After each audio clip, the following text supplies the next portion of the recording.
Hi guys! Nandito po ako ngayon sa may Pasay City at ngayon po ako ay nakapila dito sa Encanto Pares Overload. Makikita nyo po, ito po ay located. Katapat lang po ito ng Diwata Pares Overload. Yan nakikita nyo po sa aking video. Nandito po ako ngayon para tikman ng kanilang Pares Overload na sinasabi nila ay kakaibang luto, kakaibang sangkap at kakaiba rin sa luto at gawa ni Diwata. Ayan po ang aking order. Ayan po, umorder na po ako ng Encanto Pares Overload. Pares din po sila ng promo ni Diwata.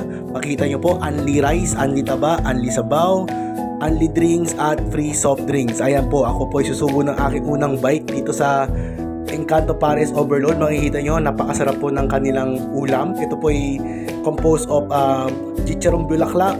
At ang pinaka-specialty nila dito ay yung inihaw na batok ng baboy. Ayan po, kinakain ko po siya habang may kumakausap po sa akin.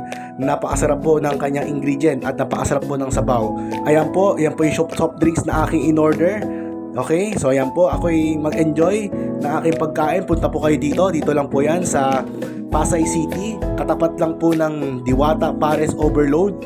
Tikman nyo po at masarap din po ito. Katulad din po ng Pares Overload ni Diwata. Ayan po, still my next ride po. I'll see you again on my next vlog. See you guys. I see you on my next food trip and bike trip. Okay? Goodbye. See you next time.